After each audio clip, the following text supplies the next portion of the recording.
저희가 이제 지난 시간에 응력의 성분에 대해서 알아봤고요. 이제 이러한 성분을 가지고서 우리가 응력을 자유자재로 변환할 수 있는 응력 변환 방정식을 유도하는 방법에 대해서 얘기해 보도록 하겠습니다. 자, 우선은 우리가 3차원까지 배우기는 했지만 간단하게 2차원에서 한번 얘기를 해보도록 하겠습니다. 2차원에는 능력 성분이 2 곱하기 2 네 가지가 있었고 타우 xy와 타우 rx는 같으니까 사실상 독립적인 능력 성분은 세 가지가 있죠. 이렇게 우리가 2차원의 응력 성분을 도시해 봤고요. 자, 우리가 여기서 아무렇게나 비스듬하게 면을 잘라본다고 생각을 해봅시다. 얘를 가지고 이제 움직여 봤어요. 그러면 우리가 원래 알고 있었던 이 y라고 하는 면이 있고 x라고 하는 면이 있는데 새로운 면이 생겼죠. 그럼 우리가 이제 이 새로운 면에서의 축을 새롭게 다시 x 프라임과 y 프라임이라고 하는 축으로 이야기를 해주고 그러면은 이 면에서의 새로운 응력 성분을 시그마 x 프라임과 타우 xy 프라임으로 이렇게 표현을 해줄 수가 있겠죠. 그리고 이렇게 이제 생각을 해보면 요거에서의 그러면 이 응력을 기존의 좌표축의 응력으로 어떻게 표현해 줄 수 있을까? 이러한 응력의 변환 방정식을 우리가 어떻게 세워줄 수 있을까에 대해서 말씀드리려고 합니다. 그래서 원래의 좌표축과 새로운 좌표축, 원래의 좌표축 x와 새로운 좌표축 x 프라임이 이르는 요 각도를 우리가 세타라고 이야기를 해본다면 이 세타라고 하는 것과 기존 좌표축의 독립적인 응력 성분 시그마 x, 시그마 y, 타우 x, y 요거를 가지고서 새로운 좌표축의 응력 성분들 타우 x, y 프라임이나 시그마 x 프라임, 시그마 y 프라임과 같은 이런 것들을 식을 세워줄 수가 있습니다. 궁금해하시는 분들을 위해서 어떻게 이러한 수식들이 유도되는지를 한번 말씀드려 보려고 해요. 우선은 우리가 생각할 수 있는 게 힘을 가지고서 이제 우리가 응력은 평형을 이루지 않지만 거기에 단면적을 곱해준 힘은 정력각 상태에서 언제나 평형을 이루어야 되죠. 그래서 우리가 응력의 단면적을 곱해서 힘으로 모두 일단 만들어주려고 하는데요.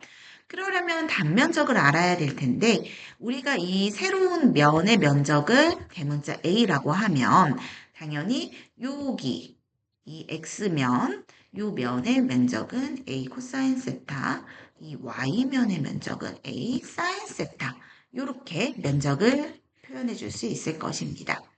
그러면 우리가 아까 말씀드렸던 것처럼 여기에다가 단면적을 곱해서 능력 곱하기 단면적을 해서 force, 힘으로 표현을 해줄 수가 있어요. 그래서 각각의 면적을 다 표현해서 이렇게 각각의 면적을 다 곱해서 힘으로 표현을 해줬습니다. 자, 그럼 이제 힘을 놓고서 생각을 해보면요. 힘은 어떻게 돼야 된다? 밸런스, 평형을 이루어야 된다. 그래서 이번에는 이 힘의 성분들을 모두 이제 X축 성분과 Y축 성분으로 분해를 해주는데 그 기준을 뭘로 삼느냐? 새로 생긴 좌표축을 기준으로 삼았어요. 예를 들면 지금 보시는 것처럼 원래 시그마 x의 a 코사인 세타라고 했던 힘도 이 x 프라임 성분이랑 y 프라임 성분으로 이렇게 전부 다 분해를 해줄 수 있다는 거죠. 그래서 얘를 x 프라임, y 프라임 모든 걸 다 그렇게 해서 일단 x 프라임끼리 전부 모아서 x 프라임 방향의 힘의 합력은 0이다라는 수식을 세워볼게요. 그러면은 우선은 요거에 이제 x축 성분 시그마 xa 코사인 세타에다가 또 코사인 세타 해준 거 이렇게 x 프라임축 성분 또 얘의 x 프라임축 성분 x 프라임축 성분 이렇게 하나하나 다 더해준 것이 뭐랑 같아야 되겠습니까? 요거랑 반대 방향으로 작용하고 있는 얘랑 같아야 되겠죠. 요렇게 해가지고 여러분들이 이제 수식을 정리해주면 되는데 여러분들 옛날에 고등학교 수학 때 배웠던 그런 삼각함수의 그런 사인 코사인 법칙에 대해서 조금 더 수식을 잘 정리를 하게 된다면은 이제 일단 수식을 다 정리를 할 수가 있을 거예요. 일단은 얘는 그냥 있는 그대로만 해서 정리를 하더라도 이렇게 일단은 계산이 될 수가 있겠고요. 음, 우리가 얘를 일단 지금 여러 가지 수식들이 엉켜 있기 때문에 이 상태에서 한번 같이 이 수식을 정리를 해보면은요. 얘를 보시면은 사인, 코사인 곱해진 거는 여기 두 개가 동일하게 있기 때문에 걔를 묶어줄 수가 있겠죠. 죄송합니다. 제가 오락가락 하나 봐요. 이거를 일단 다시 지우고 자, 이 보이시는 것처럼 사인 곱하기 코사인 세타, 코사인 세타 곱하기 사인 세타 이렇게 두 가지는 동일하잖아요. 그래서 묶어줄 수가 있죠. 근데 마침 타워 xy는 타워 yx랑 같잖아요. 그러니까 이렇게 두 개는 우리가 두 배의 타워 xy 사인 세타 코사인 세타다 라고 묶어줄 수가 있겠죠. 그 다음에 이제 나머지는 a의 코사인 제곱 세타네.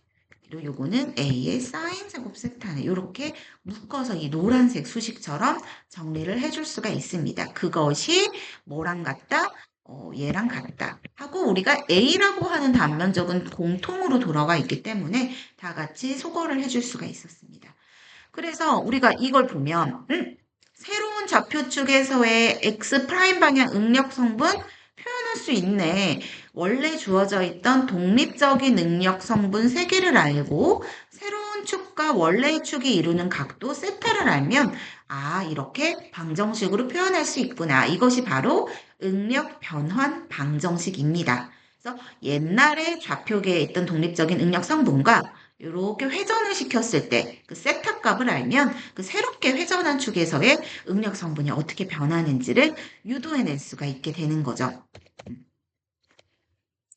그런 다음에 우리가 이제 요거를 또 어떻게 생각할 수가 있냐면 이 x 프라임 축을 띠로리로리로리 2분의 파이만큼 90도만큼 회전을 하면은 뭐가 돼요? y 프라임 축이 되는 거잖아요. 그래서 뭐 이걸 다시 또 이제 유도를 해볼 수도 있겠지만 굳이 그럴 필요가 없이 세타를 세타만큼만 돌리는 게 아니라 세타에다가 플러스 90도 2분의 파이만큼 더 돌려주면은 그럼 이제 y 프라임에서의 그 응력 성분을 계산할 수가 있게 되는구나 해서 원래 그 수식에다가 코사인 세타 대신에 코사인 세타 플러스 2분의 파이, 사인 세타 대신에는 사인 세타 더하기 2분의 파이 이렇게 집어넣어 주는 거죠. 그러면 얘는 우리가 삼각함수 공식에 따라서 기억이 나시죠?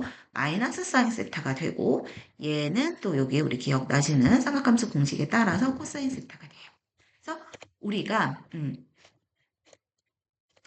이제 얘기를 해줄 수가 있게 됩니다. 그래서 요거 세타 대신에 요것만 치환을 해줘가지고 코사인은 이제 사인 제곱 세타가 되죠. 마이너스 마이너스 곱해지고 플러스가 되니까 그 다음에 이제 음, 예. 그래서 사인은 이제 코사인 이렇게 됐고요. 그다음에 사인에다가는 이게 코사인 제곱이 됐고요.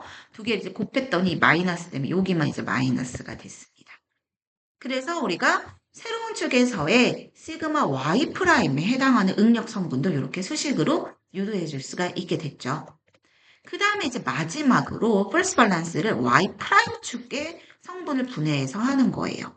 그래서 얘도 이제 보면 우리가 그 예를 들어 가지고 얘 같은 경우에 시그마 x a 코사인 세타다. 시그마 x a 코사인 세타다. 그러면 요거의 y 프라임 성분은 요만큼이죠. 요거. y 프라임의 성분. 요 성분은 거기에다가 사인 세타를 해준 거죠. 시그마 x의 a 코사인 세타에 사인 세타를 해주고. 그래서 요것들도 이제 방향들을 플러스 마이너스를 잘 봐주면서 힘이 평형을 이룬다. 이렇게 하면은 이렇게 수식을 정리를 해줄 수가 있습니다. 정리를 해줄 수가 있고 이것도 역시 사인, 코사인 요렇게 묶여있는 애끼리 이제 이렇게 정리를 해주면 시그마 y 빼기 시그마 x가 되네요. 그 다음에 이제 코사인 제곱 세타, 사인 제곱 세타가 되는데 타워 xy랑 타워 yx는 같으니까 이렇게 이제 정리를 하게 됩니다. 그래서 이 모든 것들을 이제 다 정리를 해서 우리가 시그마 x 프라임, 시그마 y 프라임, 타워 xy 프라임이라고 하는 새로운 좌표축에서의 독립적인 능력 성분 3개가 다 도출될 수 있는 방정식을 얻어냈어요. 그런데 여러분도 삼각함수 공식에서 사인 세타 곱하기 코사인 세타 이각 공식, 그래서 여기 두 배로 사인 2세타로 치환이 되는 거, 이런 것들 우리가 두 배각 공식에서 다 배웠던 것들이죠. 그래서 그 부분을 이렇게 2세타로 이렇게 표현을 해서 좀 더 단순화한 수식을, 결론 수식을 얻어낼 수가 있습니다. 여기서 우리가 시사하는 거는 뭐다? 계속 강조를 드리지만 원래 좌표축에서의 독립적인 능력 성분 세 개를 알고 원래 좌표축과 새로운 좌표축이 이루는 각도 세타를 알면 새로운 좌표축의 독립적인 능력 성분 계산할 수 있다. 그래서 여러분들이 이렇게 계산을 하는 방법. 그냥 문제에 주어진 원래 거 독립적인 능력 성분 세 개 찾고 각도 찾고 수식에 넣어서 새로운 거 구하면 돼서 너무 쉬운데 여러분 한번 이거 이그젬플 문제 한번 풀어봅시다. 잠시 영상을 멈춰놓고 스스로 풀어보는 것도 좋을 것 같아요. 자, 그러면 이게 시그마 x 원래 주어진 원래 좌표축이 요거죠. x랑 이 y 좌표축. 원래 주어진 이제 좌표축에서의 독립적인 능력 성분 봅시다. 시그마 x는 몇인가요? 시그마 x는 4메가파스칼이네요. 시그마 y는 몇인가요? y는 보면 우리가 이 부호를 주의를 해야 되는데 수직응력 같은 경우에는 이렇게 임장이 되는 거를 플러스로 넣고 압축이 되는 거를 마이너스로 놔요. 그래서 지금 보시는 것처럼 이 y 같은 경우에는 시그마 y 같은 경우에는 이게 방향이 압축하는 방향이죠. 압축하는 방향이니까 얘는 마이너스 2메가파스칼이겠네요. 그래서 이 부호에 항상 주의하셔야 됩니다. 그 다음에 이제 전단도 굉장히 중요한데 전단 같은 경우에는 이건 우리가 이렇게 약속을 정한 게 요렇게 이렇게 오른쪽 위로 모이는 이 화살표 방향 요거를 플러스로 놓고 그 다음에 전단 같은 경우에는 반대 방향으로 이렇게 가는 거를 마이너스로 하기로 얘기를 했습니다. 그래서 각각의 수직이랑 전단 능력에서의 그 방향에 따른 부호 여러분들이 꼭 잘 기억을 하고 계셔야 되겠습니다. 얘는 어때요? 전단 능력 같은 경우에는 요거에 해당하니까 플러스죠. 전단 능력 2메가파스칼. 요렇게 우리가 먼저 독립적인 능력 성분 3개를 구했고 그 다음에 이 세 좌표축과의 각도가 몇 도입니까? 바로 30도예요. 30도라고 하는 세타는 30도라는 거를 구했다? 그러면 여기다가 이제 넣어주시면 되죠. 넣어주시면 시그마 x에다가 4를 넣어주고 y에 마이너스 1을 넣어주고 타우 x y에는 2를 잘 넣어가지고 여기다 이제 2를 넣었어야 되는데 2를 넣어가지고 계산을 해주면 시그마 x 프라임, 뭐 시그마 y 프라임, 타우 x y 프라임 모두 잘 풀어줄 수가 있습니다. 그래서 여러분들이 정말 시간이 남아돌고 너무너무 심심하다고 하면 이런 계산을 해볼 수도 있어요. 자, 세타가 0일 때, 즉 오리지널 좌표축에서 여기 주어진 독립적인 능력 성분 3개를 보면 시그마 x는 80이고 타우 xy는 마이너스 10이에요. 그래서 수직응력은 파란색으로 지금 표현을 하고 있고 그 다음에 전단력은 그 빨간색으로 표현을 하고 있어요. 그래서 맨 처음에 0도일 때, 세타는 0일 때, 타우는 마이너스 10, 시그마는 80 이렇게 놓고 이제 아까 그 수식에 세타는 1일 때부터 넣어보는 거예요. 그러면 타우 x, y랑 시그마 x를 구할 수 있죠. 세타는 2일 때를 넣어보는 거예요. 이렇게 하나하나를 다 넣어서 엑셀 파일 같은 걸 돌려봐도 되고 180도까지, 세타가 180도가 될 때까지 이 모든 것을 계산을 해보는 겁니다. 그러면은 우리가 이런 이제 그래프를 얻을 수가 있게 되는데 이것을 보고 불변의 법칙을 우리가 알 수가 있는 게 있습니다. 첫 번째 뭐냐? 수직 응력 성분의 합은 언제나 같다는 걸 알 수 있어요. 늘 동일합니다. 이거는 우리가 앞서 그 수식에서 보면 당연해요. 왜냐면은 우리가 여기 이 수식을 배웠었잖아요. 근데 시그마 x 프라임과 y 프라임 더해볼까요? 그냥 시그마 x 프라임과 시그마 y 프라임을 더해보면요. 얘랑 얘랑 더하면 그냥 시그마 x 더하기 시그마 y가 되죠. 2분의 해준 걸 두 번 더했으니까. 그리고 이 뒤에는 어때요? 플러스 마이너스가 돼서 그냥 지워집니다. 그래서 그냥 수식을 더하기만 해도 수직응력 성분의 합은 언제나 동일하구나 라는 것을 바로 알 수가 있습니다. 그다음 이제 두 번째, 우리가 여기 보면은 이게 수직응력 성분이잖아요. 수직응력 성분이 한번 변곡점이 두 개 있는데 미니멈이 되는 변곡점이 있고 다시 맥시멈이 되는 변곡점이 있어요. 그렇죠? 마찬가지로 전단응력도 미니멈이 되는 변곡점이 있고 맥시멈이 되는 변곡점이 있습니다. 그래서 보면은 우리가 이제 이 전단능력이 0이 되는 지점이 있어요. 전단능력이 0이 되는 지점일 때 수직응력이 미니멈이 되기도 하고 또 다시 지나서 전단능력이 0이 되는 지점에 수직응력이 맥시멈이 돼요. 전단능력이 0일 때의 수직응력이 곧 맥시멈 혹은 미니멈이 되는구나. 그래서 우리가 다음 시간에 배우겠지만 이러한 수직응력, 전단능력이 0일 때 맥시멈이나 미니멈 되는 이 수직응력 우리가 주응력, 프린시플 스트레스라고 얘기를 합니다. 그래서 2차원에서는 이렇게 두 가지가 존재를 하지만 3차원에는 세 가지가 존재를 하게 됩니다. 그 다음에 이 시그마 맥시멈과 시그마 미니멈 사이의 각도도 90도고요. 그것의 절반 45도의 타우 맥시멈 혹은 타우 미니멈이 존재를 하게 된다.